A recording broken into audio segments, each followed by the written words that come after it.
Salam, hər vaxtınız xeyir olsun. Ümid edirəm ki, hər birimiz yaxşıyıq. Bu gün sizlə may müstəviyə aid olan düsturların hər birinin isbatından çox sadə bir üsulla sizə başa salacağam. Bu videodan sonra may müstəvisi sizə çox asan gələcək. Bunun videonun sonunda rəy bölməsinə fikirlərinizi qeyd edərsiniz. Ondan əlavə qeyd edeyim ki, dərslərimiz üçün 055 504 05 23 nömrəsinə müraciət edə bilərsiniz və bizi TikTok və Instagramdan fizik açıb ataraq bizi izləyə bilərsiniz. İndi isə keçək dərsimizə. Deməli uşaqlar, bizim bir dənə may müstəvimiz var və bunun üzərində kiçik bir M kütləli bir cisim var və bu cisim aşağı doğru hərəkət edir. Yəni dartı qüvvəsi aşağıdır. Gəlin indi biz bunun uyğun olaraq bunun digər qüvvələrini, bizim sürtmə qüvvəni nə demişik?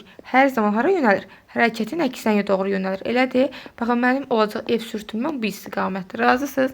Digər tərəfdən bilirik ki, ağırlıq qüvvəsi cismin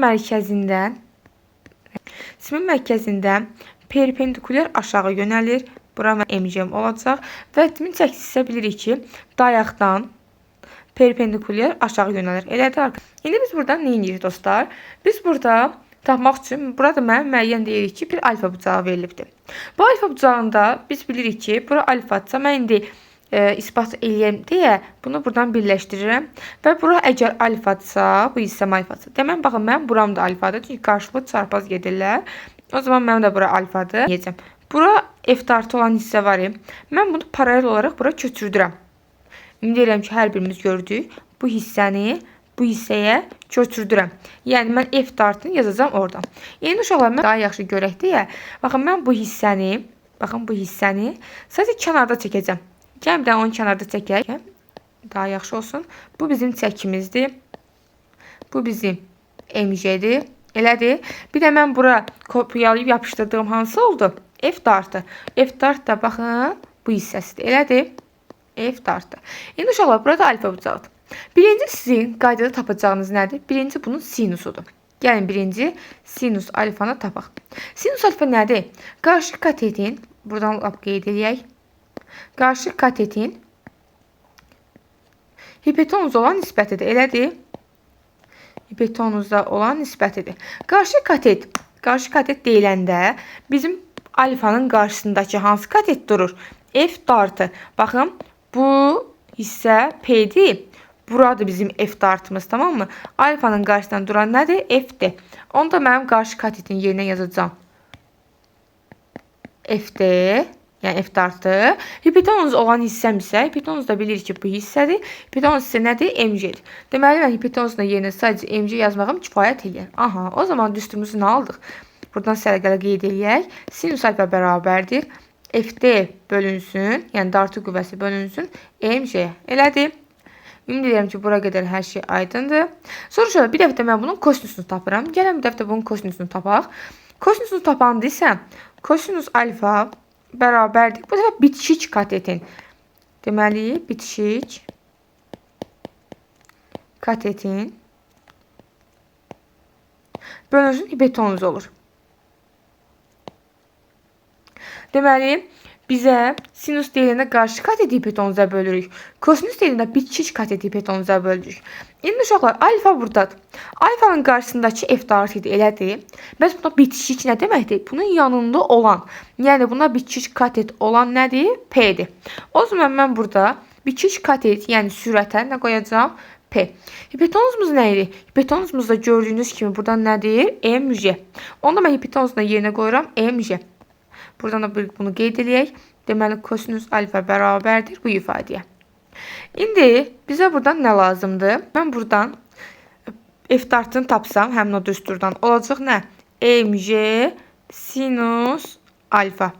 Amma mən buradan P-ni tapsam, P bərabər olacaq MJ kosinus alfa. Və salam. Bunları tapdısa, siz artıq deyilədiyimdə işin çox hissəsini getmişsiniz sayılır.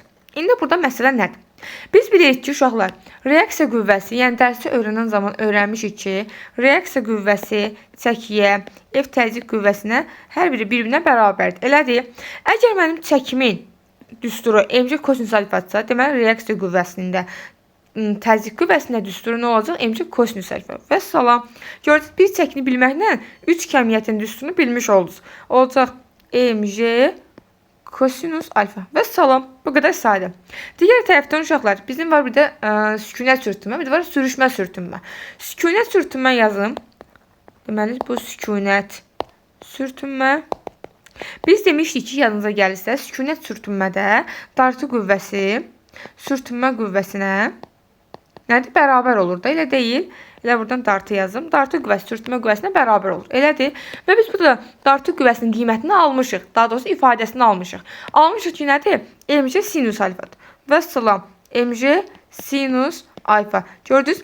Dartı qüvvəsini bilməklə də bunun bilməklə gəldik nədir? F sükunət sürtünmənin qiymətini bilmiş olduq. Elədir. Bir də qaldı bizim var sürüşmə sürtünmə qüvvəsi. Biz buraları kiçildək. Sürüşmə sürtünmə qüvvəsi. Sürüşmə sürtünmə qüvvəsində isə uşaqlar F sürtünmə bərabərdir. Mün, yəqin bunu bilirik. Və yaxud da mü P və yaxud da mü F təzyiq qüvvəsi. Yəni bildiyiniz baxın bura. Mün, mü P və mü F T. Yəni hər biri bir-birinə bərabərdir zaten. Sadəcə qarşılığına mü əlavə edirik və buradan da uşaqlar mü qaldı öz yerində. Reaksiya qüvvəsinin, çəkinin, F təzyiqin düsturu nə idi? mc kosinus alfa və salam. Bu bucaqlar verəcəklər. Məsələn, bu yuxarını gəlin silək. Məsələn, sizə 3 dənə məsələn, mali müstəvi deyək veriblər. Və bizə deyir ki, reaksiya qüvvəsinin ən böyük qiyməti olar. Ən böyük qiyməti hardadır? Elədir. Bizdən bunu istəyir. Uşaq çəki də bir-birinə bərabərdir. Buna düstur mc kosinus. Aha. Onda mən yazıram ki, m bərabərdir mc kosinus alfa. Elədir uşaqlar. Və yanınızda qalır bu önəmli nüansdır. Bir daha deyirəm, önəmli nüansdır. Kosinus da bucaq artanda qiyməti azalır. Kosinus da əgər bucağı azaltsa, onda həmin ifadənin qiyməti artır. Yəni kosinus tərs funksiyadır. Belə yada saxlayın. Bucaq artdıqca qiyməti azalır. Məsələn, lap isbatına da baxsaq. Məsələn, deyirəm bir kosinus 30 dərəcə. Bir də deyirəm ki, kosinus 45 dərəcə. 30 dərəcədə kök 3 bölünsün 2 alır.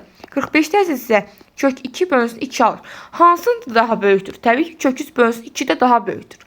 Bucağı kiçikdə qiyməti nə oldu? Böyük oldu. Və beləliklə olur ki, bu tərs funksiyadır uşaqlar. Deməli, əgər sizə sinus veribsə, sinus məsələn böyüyünü istəyir də bucaqda. Əgər sinusdursa bura, böyüyü olan ifadənin də böyüyüdür. Amma kosinus da bizə deyir bunun böyüyü.